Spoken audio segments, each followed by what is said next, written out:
Today, we're joined by Shawn Van Dyke. He's the author of Profit First for Contractors and founder of the Built to Build Academy, where you can start to build systems for your business. Shawn, thank you so much for taking the time today to join us here. Hey, Michael, thanks for having me on. This is going to be a lot of fun. I'm excited to get started with this because you are a guest that comes up quite often when we interview business owners, and your book, Profit First for Contractors. And so I am excited to get to sit down and have a chance to talk with you. Good. Yeah, let's roll with it.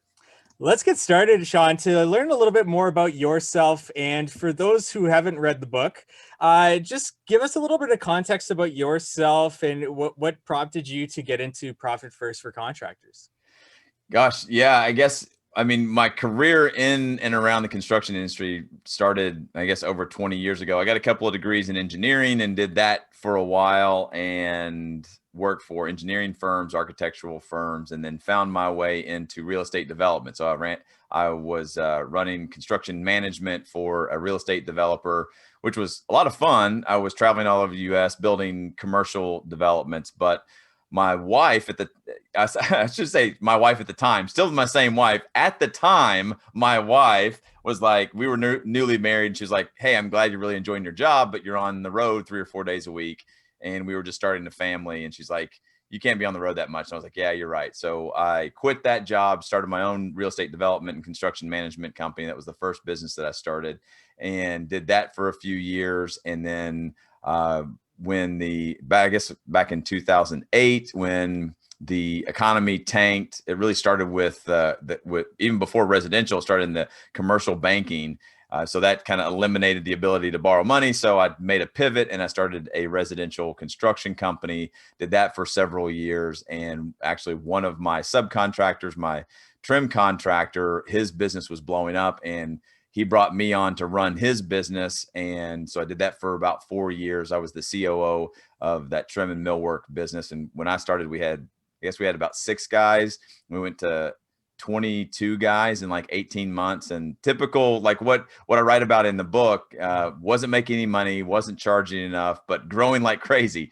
So I just dug in and we built a lot of systems really, really fast. It was very chaotic, but we turned it around, made it profitable, grew it. And then that was after about 4 years there, and kind of had this crazy idea like, hey, I think what I've done for my businesses and for this trim and millwork business, that I can do that for other businesses.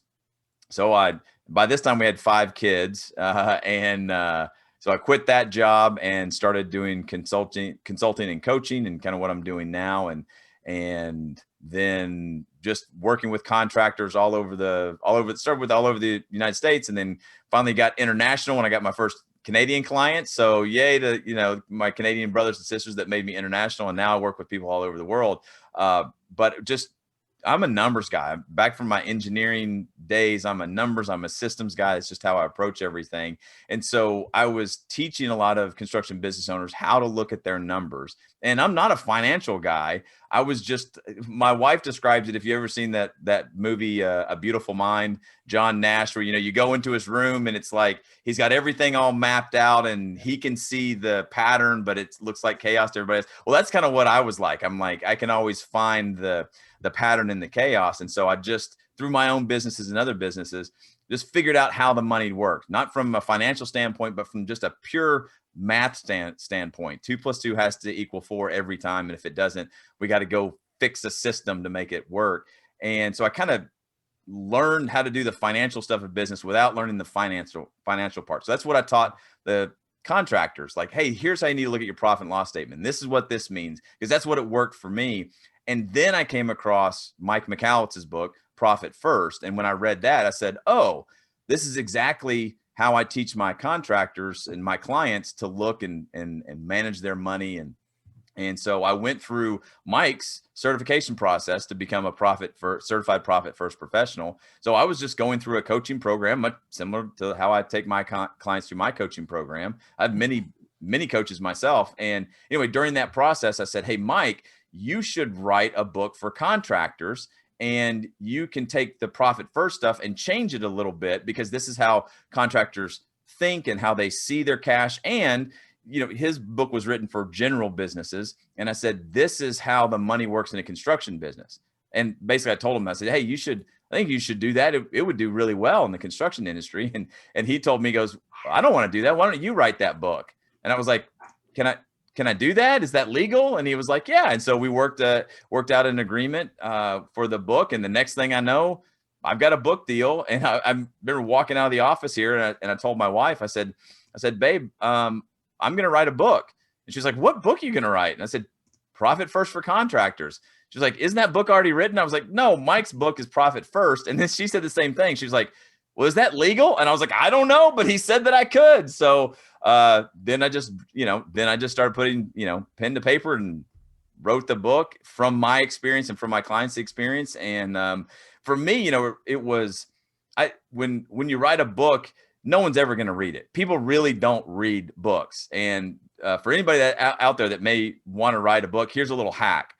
What you want to do is make sure that the introduction and the first chapter is really, really good, because that's all people are really going to read. And then make sure the last chapter has something very actionable in it. Like, that's it, because people are going to flip to the end to see the end of the story. And in general, so I never really thought that anyone was going to read the book. And I thought it was going to be like a very expensive business card. It was a leave behind. It was something to get speaking gigs and obviously get your name out there. But I said, but I want to make it good for the one or two people that might actually read the whole thing. So, walk through that. And then I just put it out there, and it really and again, I just self-published the book. So put it out there, and then it just took off, and it's been a roller coaster since then. And it's been great to connect with construction business owners all over the world when they say, I read your book. And for those in your audience that have read it, they'll understand it's the first chapter about the craftsman cycle. Like, I get hundreds of emails a month from people all over the world that say, you must be in my truck. You must be looking over my shoulder. You must have followed me around for the past few years, because that's exactly my life. And that is very rewarding for me as an author, to be able to connect with an audience like that. But it also comes from, like, I'm not making this stuff up. Like, that's what I lived, and that's what I went through. And so I'm just really, it's still just a blessing to be able to be connected with, through this book, just writing what I knew and having it help other contractors out. So it's been a wonderful blessing to be able to do that for a lot of construction business owners. And it's the kind of perfect industry for it, because a lot of people getting into this, they're technicians, they're craftsmen, they know their skill, they don't necessarily know how to run a business, and it's all in the numbers when it comes to Profit First.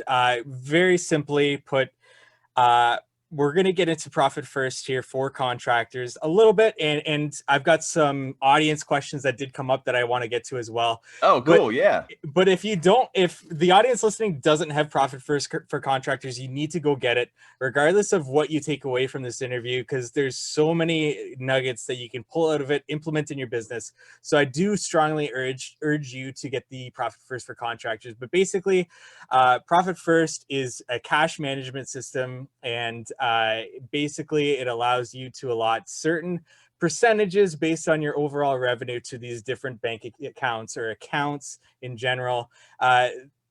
Shawn, fill in the rest of the information from there. Very briefly, what are these different accounts and what goes into these different accounts? Yeah, so we call them, there's 5 foundational accounts, and as you customize the system, which is totally customizable, like you can add on to it and make it exactly what your business needs. But basically what we do is we set up bank accounts to serve the business's needs in a very particular order. So I'll run through the bank accounts real quick, but the way that I list them is actually the way every business should operate. And so first, a bank account is the income account. So if you don't have an income, if you're not making sales and money's not coming into the business, you don't really have a business. It's something else, right? So we have an income account where all the money comes in. Now, in the Profit First system, we said the only reason that you're in a business is to make a profit, or it should be one of the main reasons. And if you're not in business to make a profit, there's nothing wrong with that. You're just called a charity. And if you want to run a charity, that's cool. There's a lot of great charities out there, but I haven't met a construction business owner yet that says, yep, I'm out to run a charity. So we got to take care of the thing that doesn't make us a charity, and that is profit. So there's an account for that. And I'm sure it's the same there in Canada as it is here in the United States. When you make a profit, it's actually a sign of a successful business, a profitable business, and you're going to pay taxes on that. So we got to take care of the taxes. Taxes aren't a problem if you're not making a profit, but if you're not making a profit, then you're running a charity and then you're not really in business. Okay, so we've got income. Most important reason we're in business is a profit. And when we make a profit, then we got to pay taxes. All right, there's 3 of the 5 bank accounts. Very simple, straightforward. We're going to take care of the money that comes into the business in that order. Now, we need to take care of the most important employee in the business. That's most likely the owner, especially for smaller construction companies. Now, you could have companies that grow larger and the owner actually is just the owner, meaning they're no longer in the day-to-day operations. They don't clock in. The business isn't dependent upon them. And that's the dream, right? For a lot of people. So when we say the most important employee, we're talking about the owner operator that's doing something in the business. Maybe they're out in the field, maybe they're in the office, but we need to take care of that owner first, because without them, the business doesn't exist. All right, so there's a bank account for what we call the owner's comp or the owner's pay. All right, so that's 4 of the 5 accounts: income, profit, tax, and owner's compensation. And that's serving the business. Now we say, okay, now we have all of that stuff taken care of. All of those bank accounts are funded at a certain percentage or a certain dollar amount. Now the only thing left to do is just operate the business. We got to go pay our bills and buy stuff. And so we have the OpEx account, or it stands for operating expenses. That's it. That's the 5 foundational accounts. In that way is actually the sequence in which your business should operate. Money comes into the business. We set aside our profits first. We pay taxes on that profit. We take care of the most important employee, the owner, because they probably started this business for some kind of freedom, either financial freedom and certainly maybe freedom for themselves and their family. And then you just go and operate the business. And if there's not money in any one of those other accounts besides the OpEx account, then that is your business screaming at you to do something different. You don't rob Peter to pay Paul, go get the next job to pay your bill. Now, that doesn't mean that cash flow doesn't get tight and we have our ups and downs and all of that. But those 5 foundational accounts: income, profit, tax, owner's comp, and OpEx. That's your business in that order. That's the priority of how you should view the cash in your money, or the cash in your business. That's it. Awesome. And in the book, you mentioned one thing that you wish contractors knew. You were asked this question and you said the difference between markup and margin, which is an excellent thing to get into. And I do urge people to get in the book and get into that if you don't understand the difference between markup and margin. Because as you say in the book, you're leaving money on the table if you don't know the difference. But what about something else that you see? Because you deal with contractors in varying industries. What's that one thing that you see more often than not that people are getting wrong in their business besides that markup and margin? Is it that they're not calculating their own owner's pay or owner's salary in all this? Or what is that? Well, I think the biggest thing, besides just the math part of markup and margin, and if your listeners don't understand what that is, don't worry. Not many people do. They get it wrong all the time. Now, I mean, I can nerd out and we can go and talk about numbers and I can explain markup and margin, but people are probably going to check out and start, checking their Instagram or whatever I do that. But the question is, like, what is the other biggest problem? Here's one of the biggest problems, especially for folks in general construction. And I would say it applies to landscaping too, because people would say, oh, I'm a hardscape contractor, I'm a landscape contractor, I'm an exterior contractor. You know what it is that you do the best at, but people call you for everything, right? And I always say this in like general contractors, it's right there in the name, the problem: general contractor. Like, right. I know, so for hardscapes and landscaping contractors, I know you can do anything. I know you can do everything. That doesn't mean that you should. So one problem that where a lot of the time and financial strain that gets put on a business is that construction business owners have a real problem saying no. well, yeah, we can do this. We've got the guys, we've got the material, we've got the equipment, we got the expertise. We should be doing this. So what ends up happening is they design their business for every customer instead of designing their business for their best customer.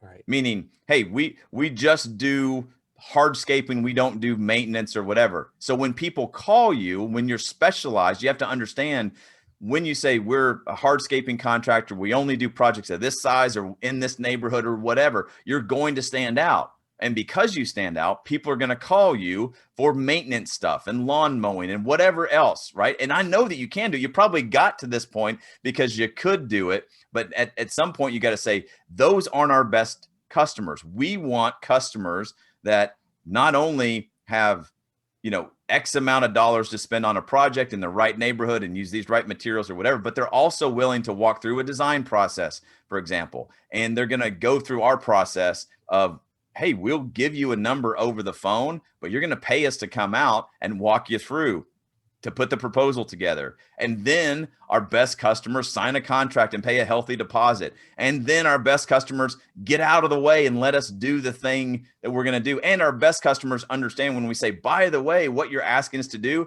is going to create a huge mess. And you got to be okay with that. And our best customers are going to go, yeah, we're probably going to get a little mud on our shoes and into the house when they're doing, I don't know, whatever that is. But our best customers don't care because they love the process that we've explained and walked them through. And then our best customers pay the bill on time, and our best customers give us referrals. So that what I just described there, if your customers coming to you don't fit that mold, then go get other customers that love every step of the process. Don't design your business for the problem customers, for every customer. Design your business for your best customers. They will pay you more. And when they pay you more, you'll be able to be more efficient. And when you're more efficient and you can do the same amount of work in less time, then you can spend more time in the office and say, what was that difference between markup and margin again? I need to jump into the spreadsheets or something, or I need to go hire a bookkeeper or a project manager, an office manager. Like that's where it all starts, is having a dialed in business and just work for the people that are going to allow you to do your best work. Don't do work for every people. Mm-hmm. When it comes to a contractor really diving in and getting to know their numbers, they can be shocked with the number that they should be charging as opposed to the number that they're charging now. When you deal with a contractor, how do you make up that difference? How do you get them to charge what they should be charging? Or maybe even they're charging way too much. Does that mean that they need to cut costs, cut expenses? Does that mean they need to find a differentiating factor for them in the market? What does that look like when you're dealing with a contractor and trying to get them to where they should be? Well, yeah, first of all, let me deal with the contractor that's charging way too much. Mm-hmm. They don't exist. I've never met a contractor that's like, Shawn, I'm sorry, I need help with my business because we are making too much money. Yeah. Right. Okay. So that doesn't happen. But here's what does happen in business, and this is businesses in general. When you have let's say that you figure out how to make a very high margin, you're making really good money on something, then enjoy that for as long as you can, because other people will figure out. Let's say, for example, I'll just throw some numbers out. If you're making a 30% margin in your landscaping or hardscaping business, then that's very, very good in my experience. And so you got to be very aware that like there are some landscaping companies and hardscape companies out there that could do very good at 27%. At 26%. Those are still really good numbers. So when you find areas that you make a really, really high margin in, then you got to look for the vultures, because they will come and undercut you. That's typically not a problem. When you're making those kind of margins, my guess is you have maybe some kind of proprietary system or something that limits people from getting there. I'm not saying you shouldn't have high margins, but in general, you don't have to worry about making too much money. On the other side of that is, what you had asked is, how do you get contractors from here to there if they're not charging enough? And this is the simple thing that I get to rest on, because people will disagree with a lot of stuff that I say, like, oh, my customers wouldn't, like what I just described, my customers wouldn't pay me to come out there and do the estimate. I'm like, your customers will buy exactly what you sell them. You just have to sell them differently. But you can disagree with me on that. You can disagree on when to walk away from a sales. You can disagree with me on how the best way is to hire somebody. What you can't disagree with me on, because I didn't invent it, God did. He invented math, and math doesn't change. So when you look at the numbers and you say like, hey, we're profitable, I can look at my profit and loss statement, and my CPA, my accountant, says that I'm profitable, and I see a number here on the bottom. I can say, yeah, but how did you pay yourself? If you paid yourself through owner's distributions, as we call it here in the States, then that doesn't show up there. And how many hours did you work? So sure, on paper, you're profitable, but you're working 60 hours a week. Let's run out the math and find out that, like, buddy, you could make more money working fast food for the number of hours. Now, hey, you might have a good living and you pulled a lot of money out of your business, but when you start taking a look at the hours, the math doesn't work out. So disagree with me all you want, but it's really hard to disagree with the math, because the math isn't going to change. Claire, talk about this a little bit, Shawn, and what you mean by this. When your closing rate is too high, your price is too low. Yeah, so I talked to a lot of business owners, and I understand it's just from their experience. They say, "Oh, we get all the work we look at. We get 80 or 90% of the jobs that we get." And I'll say, "Okay, great.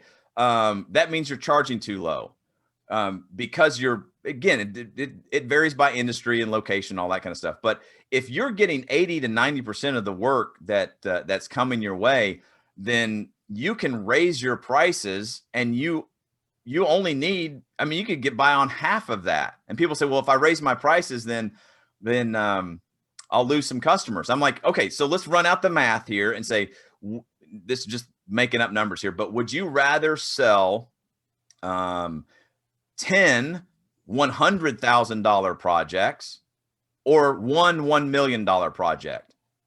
You tell me, like, which one's better? Which one do you think is more efficient?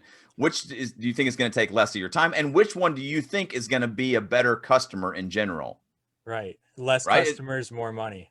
Yeah. So someone that says, "Hey, I'm happy with my 80 or 90% closing rate." I'm like, "Yeah, but double your prices." "Oh, I'm going to lose half my clients." I'm saying, "Yeah, mathematically, but you'll make more money, and because you get your time back." And so in general, I see when people say like we're getting almost all of the work, then you're not filtering people out. You need to filter people out so that you're only working with the higher margins. And when I say higher margins, I mean for your industry, your product, your services. And again, depending on the industry, I would say, you need to be like a 30%, 33%, 40% closing rate. So if you think about that, like, 30% closing rate, that means you're going to hear 70% of the time you're going to be hearing no's. But if you get your processes dialed in, you get your customers dialed in, those 30% are going to make you way more money and cause you less headaches than the 80% you're so proud of that are just keeping you running around working 60, 70 hours a week. So first thing I hear, we get all of the work that we look at, or 80% or 75% or whatever. And then I'll say, "Okay, cool. How are you marketing these people?" Again, it's kind of an ego thing. "Oh, we don't have to do any marketing at all. We get it all word of mouth." And I'm like, "Wow, you're getting that much work. How many hours are you working?" "Oh, well, yeah, we're busy. Are you profitable?" "Yeah, I think so." And then I say the question that a lot of people stumble on. "Well, can you prove it?" Can you prove it? And they can't usually. And I say, if you're getting all of this work and you love being busy, and there's nothing wrong with that, you're doing all of this work and you're not doing any marketing, imagine how much better it would be if you did some marketing, meaning you weeded some people out, you marketed to higher clientele, they understood your process, you don't have to run around. Like, even right there, spending a little bit on marketing to get the right people in the funnel, you don't have to have an 80. Why would you want to keep an 80% closing rate? If you raised your prices, you could increase your margin, you could do less work and make more money. Why would you want to do 80% closing rate? Right. And when you run out the numbers, that's where, there's a couple of sweet spots, for different businesses, but somewhere between 30 to 40% closing rate. Now, if you're above that, again, back to, you're probably in your area, in your market, there's probably something proprietary about what it is that you're doing. So that's okay when you like, hey, we're the only people that want that have this product or this service in and can deliver it in this way. Yeah, you're going to see your closing rates go up. But in order to be known as that, you're going to be spending a lot of money as the expert on that thing. And I've worked with a lot of exterior and outdoor contractors, and again, like helical piers, for example. Like you're probably going to have a pretty high closing rate because there's some education that needs to go on. No one's going to call up somebody that's, does helical piers because they found it on the internet or whatever, right? But they're going to be educated about like, this is why this thing is better. And when someone says, hey, I heard about you, I understand that this is something different, and you're you got a territory lockdown, yeah, you're going to see some higher closing rates. But that's usually only because you got something very specific. Absolutely. And I want to talk about debt because later in the book, it talks about using your debit card so that you're constantly thinking about whether or not you have enough in the account to cover that, which kind of forces you to adapt this cash flow management system. Uh, Debt or no debt? Why not leverage debt to grow your business a little bit? Is there any times that you would recommend somebody to go into debt in order to operate their business, or would you say, you know what, if you can stick to no debt as much as possible, what are those different times, in your opinion, that you would go into debt and not in debt? Yeah. So one thing that you said is, would I ever recommend someone to go into debt to operate their business? No, I would. You do not go into debt to operate your business. You change the way you operate your business to avoid the debt. Now, some people are in debt because they have borrowed money to operate. Exactly what we talk about in the book, saying this is your business screaming at you. And we talk about that from the very beginning. Profit is not an event. Profit is a habit. Profit is not an event. It's a habit, meaning a lot of business owners look and say, when I buy this piece of equipment and get these projects, then I'll be profitable. When we get a shop and we get some more trucks and we get some more crews, then I can be profitable. So that's looking at when this thing happens in the future, then I can be profitable. Until then, I'm going to operate in debt. I'm not going to be profitable, and we'll figure it out down the road. No, profit's got to be baked in from the very beginning. Now, I do make the differentiation in the book. Most construction business owners go into debt because cash is tight and they don't have a plan. And we teach in the book to like change the way you operate. You got to trim the fat. You got to look for all of these things that we get into the book. But that's different than saying we're running a profitable business. Let's say, for example, your business has generated, I don't know, between 8 to 10% net profit. That's after all of your bills are paid, for, I don't know, a year, 2 years, 5 years, whatever it is. Now we say, okay, we are profitable. And I'm just making up numbers here. Let's say that 10% is $50,000 in net profit. Okay, now we can take our profit and we need to go get 2 trucks and hire some more guys because we have a proven system of profitability. Now I'm going to take part of my profits, 25 grand, and I'm going to go buy a truck. Now, that's not going to buy the equipment that I need to put on that truck, and it's not going to cover payroll for those guys. But now I can run some numbers and say, I'm going to put some profit with some debt, which is financing, and I'm going to work this plan. Right. Does that make, because if I work the plan and I use these things, I can calculate how this thing's going to make me money. Most business owners don't do that. They just go into debt and think, well, I got to get this and profit will come later. And I say, no, you got to get profitable now so that you can finance if you need to. There's nothing wrong with financing a company, but I say, run out the numbers first and come up with a plan and execute that plan. Do they both sound like borrowing money? Yeah, you're going to borrow money, right? But borrowing money to operate the business is not going to get you out of debt. Now, there's a lot of guys out there that are listening and they're like, well, I had to go get a line of credit to cover payroll. Yeah, that's borrowing money to operate. And you're absolutely right. You got to do that. But that is your business screaming at you saying, the money's going somewhere because you're having to borrow money to operate. Like I said, when I started was with a trim and millwork company. Yeah, we had a line of credit and we had to use it to make payroll, but we weren't joking ourselves. We're like, we're not operating the business correctly. So not only do we have to figure out how to operate the business to make money, now we also have to pay off payroll at the same time. It's possible. It sucks though to do it like that. So don't borrow money to operate your business, but you may finance the next stage of growth with borrowed money, but do it because you've got a proven system of profitability and use those profits to grow the business. Excellent advice, and I'm loving this, and I know our audience has some questions that we need to get to, because lots of great things to get into. Now, some of Yeah. these accounts, the names are maybe a little bit different, but we can adapt them as we go. The first question here is, how much money do you think is a good amount to have in a retained earnings account? So I guess an emergency fund, so to speak, or does this depend on, say, the business owner? Does this depend on the comfortability of that owner? What's your opinion on this? Yeah, in general, I will say, okay, you need to take a look at, so one of the things that we talk about in the book is keeping 50% of the profits in the business, because it's not really an emergency fund. It's just for cash flow purposes when things come up and to operate the business, right? And that is separate from one, like the retained earnings. But some people just start out there. They're like, all right, the profits we have that are in the profit account, the 50%, we're going to use that. But then I would say start building up 3 to 6 months of expenses.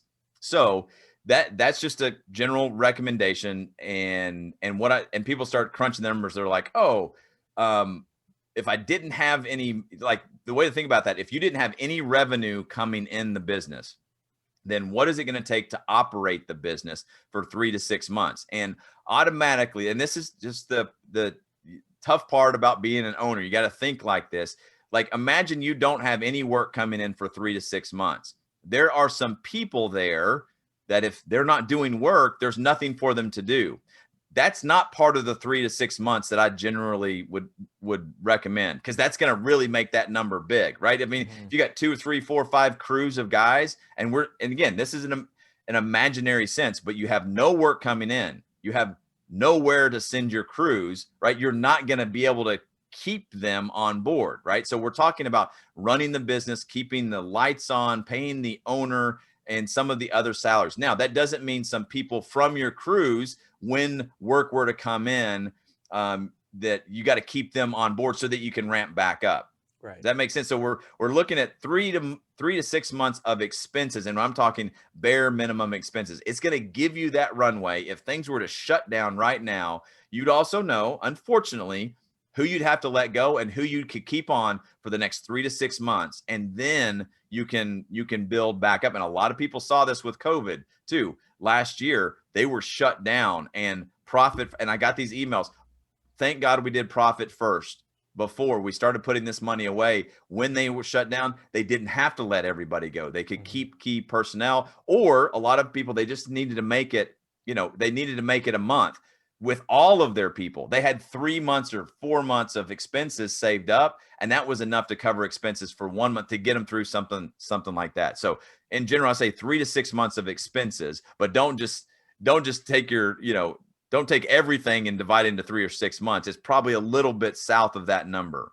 Right. Yeah. And especially important as we were lucky enough in our industry that it was a really amazing year with the leads coming in. But moving forward, we don't know what this whole, situation is going to turn into for anybody in the market. So it's something that we try to talk about on this podcast is implementing a system, profit first, to, prepare for those downtimes in the market, because it's going to come sooner rather than later now.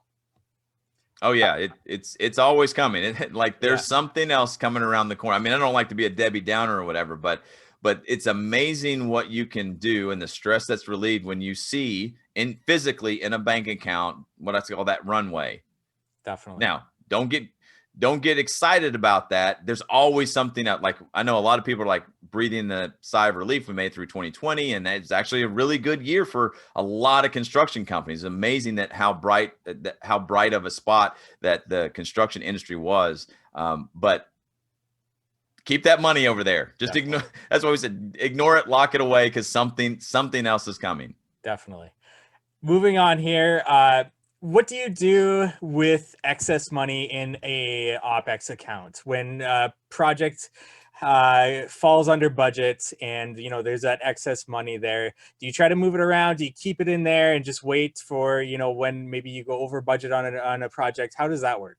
Yeah, I mean, as you work the profit first for contractor system, and this is where where a few people get kind of stuck with it, is they try to use the OpEx account almost as like job costing. Profit first is not job costing.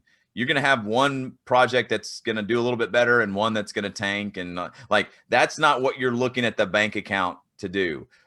It's not that. This is a cash management system. But you will see at times that there's more money in the OpEx account, and you look around and be like, well, the bills are paid. That's a pretty good chunk of change. And then other times you'll be like, oh gosh, I don't know why, but the money's a little bit lower. And here's what happens when you have that OpEx account is you start to find your sweet spot. And as we describe it in the book, we call it the zero balance. And for some of your listeners out there, they know exactly what I'm talking about is when, and this is before even if they haven't done profit first, and we all do this, we look at the bank account and we see a number in there. And when we started our businesses, like zero was a bad number, right? We knew we didn't have any money. But then as we grew and we got payroll and we got other expenses and insurances and vehicles and all that kind of stuff, then eventually we'd look at the bank account and we'd be like, oh man, I only have 20 grand in there. It felt the same as zero, right?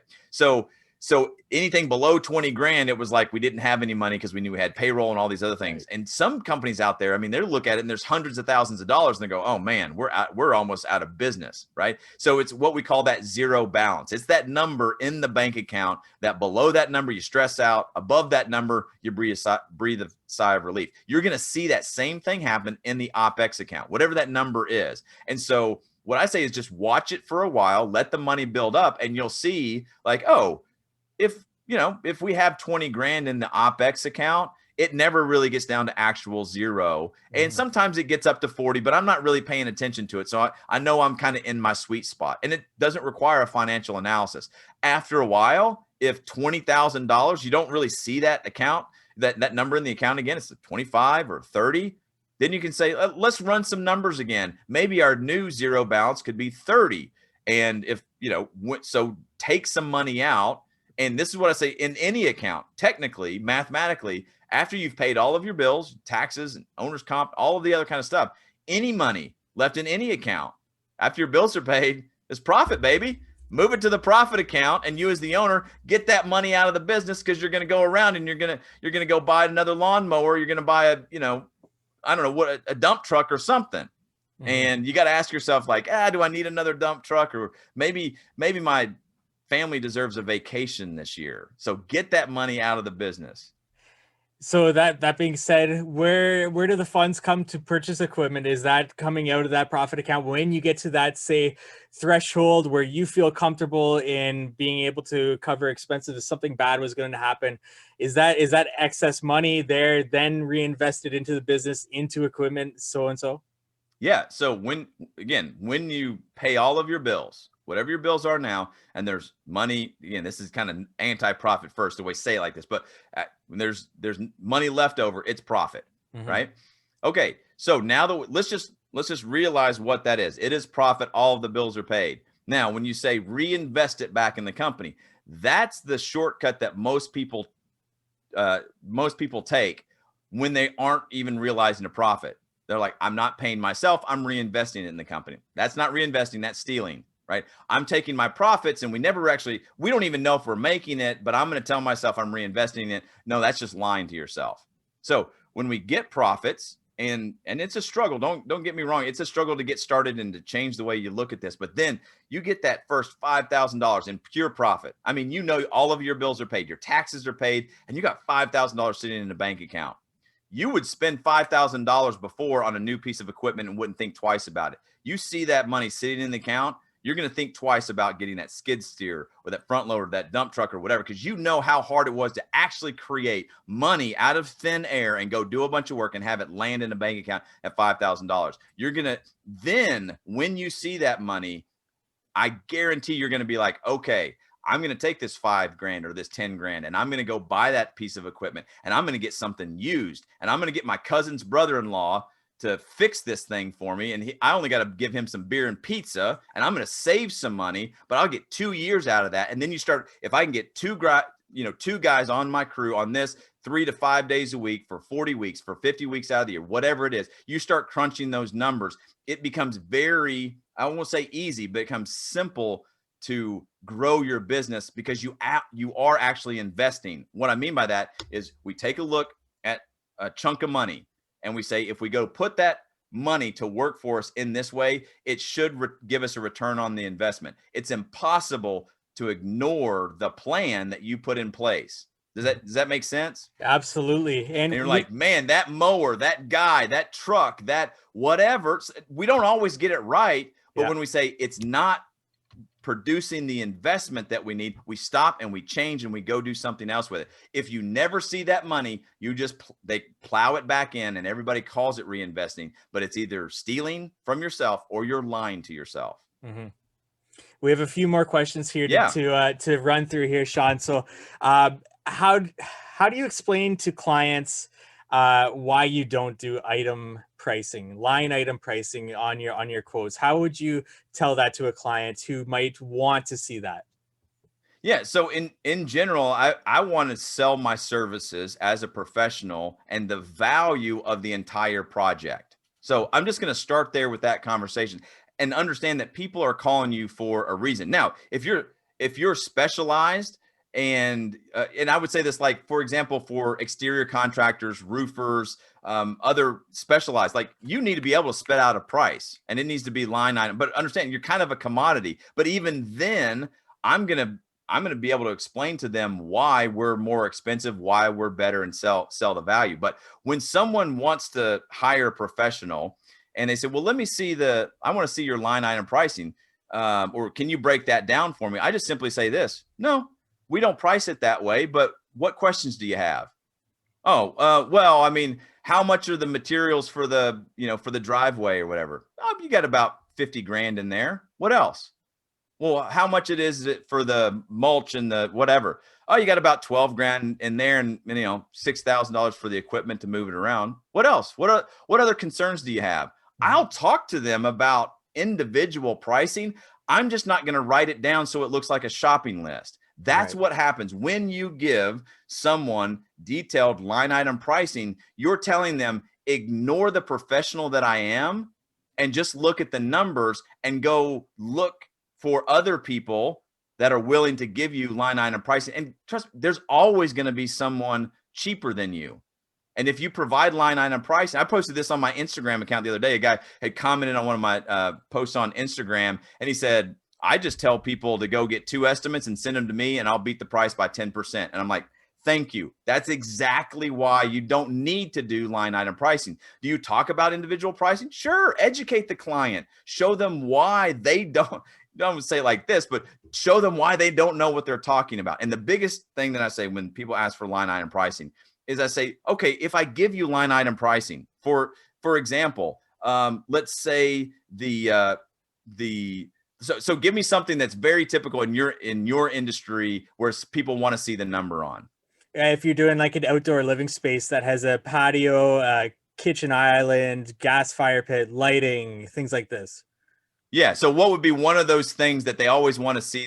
What's that one line item that sticks out for everybody? Could be the price of the pavers, because they know that you might get you get a discount on the pavers because you're a contractor. What if I went to the supplier that I know and I could get a similar pricing? I'll supply the materials, right? Yeah. That's great. Okay. Yeah. So I want to see the pavers. Can you break out the pricing on the pavers? You say, okay, here's the deal. The price for the pavers, you can't get it.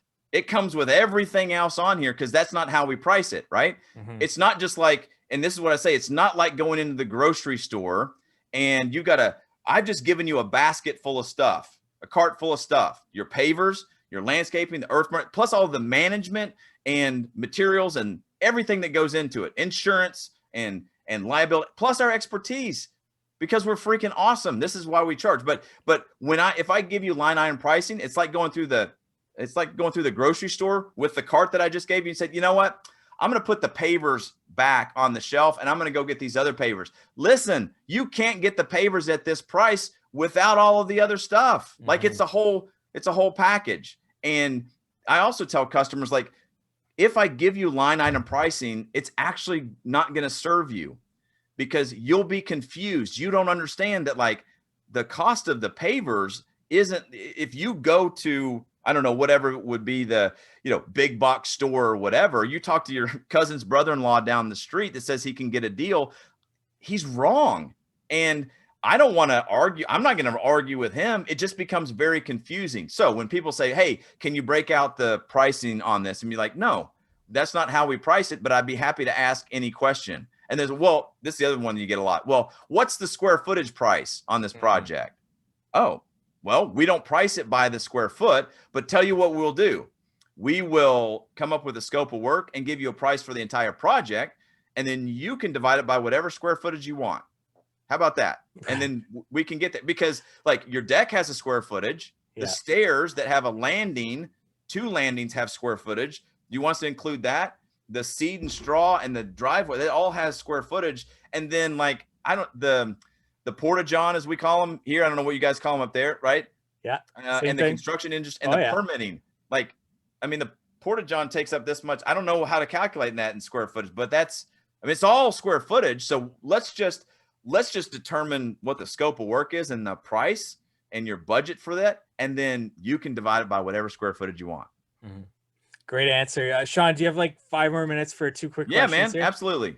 All right. If you have employees that you want to pay more, and maybe it's a good percentage more, should you bump them all up in one go? Or would you spread it out a little bit more over a longer period of time in terms of that percentage, if that makes any sense? If you're thinking of giving a raise to an employee and it is, say, a good percentage, would you spread that out over time or give it to them all at once?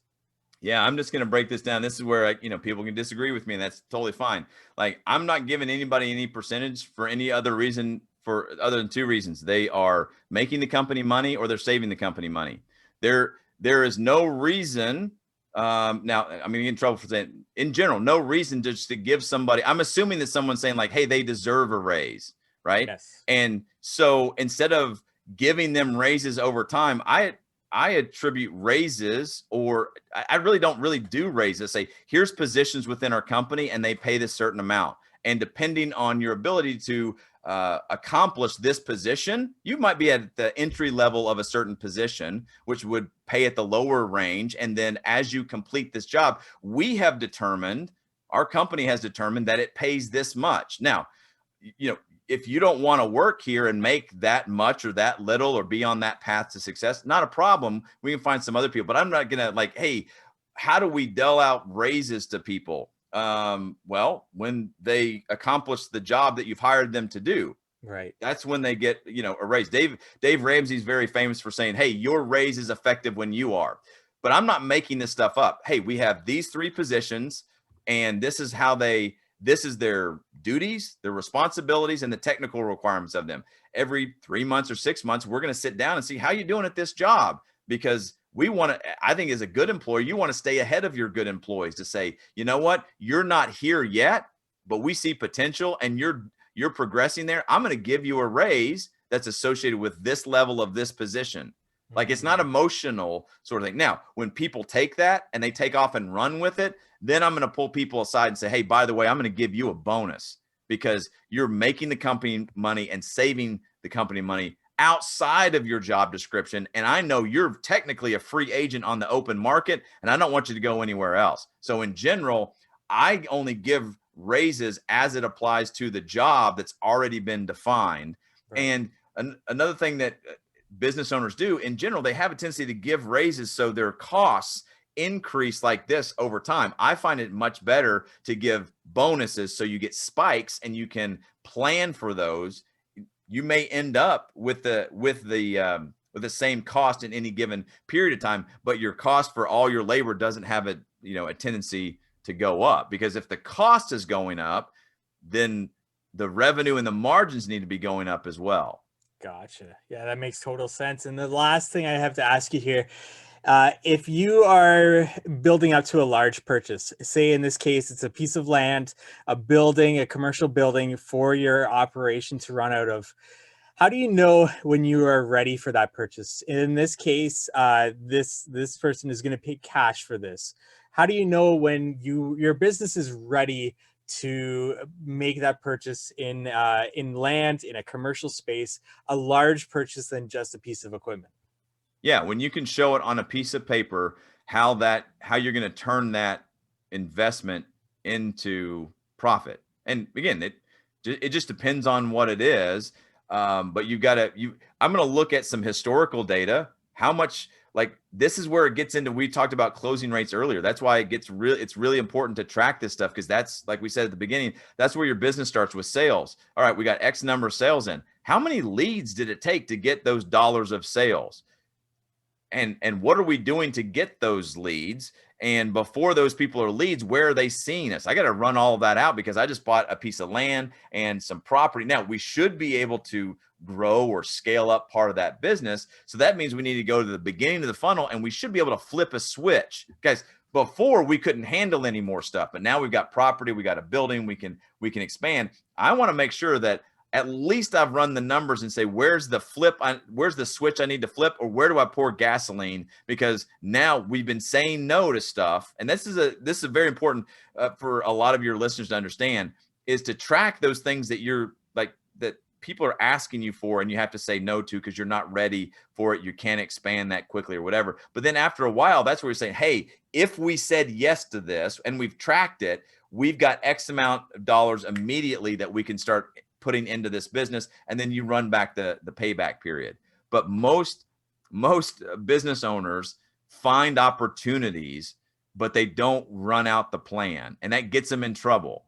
And if you run out the plan and the numbers, it's actually pretty simple. The numbers aren't going to lie. And if there's a gap between what you need to do in order to make this new expansion work, you need to have on paper what you're already doing, just so your mind can be freed up to say, you'll find the opportunities. It's only another $100,000 a month. It's only another $250,000 a year, and the numbers start to work out.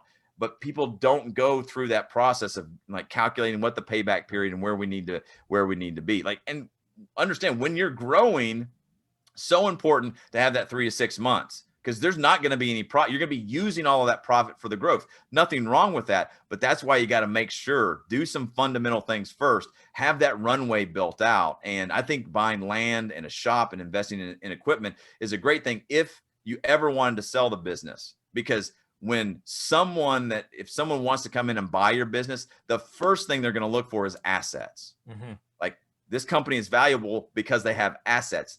Very hard to sell a lot of construction companies because they have no assets. And I'm not talking about tools and used equipment. I'm talking about property. I'm talking about shops and actual assets. And then the other thing that the investor that knows nothing about construction but just wants to buy your business because it's making money, the other thing they're going to look for is systems.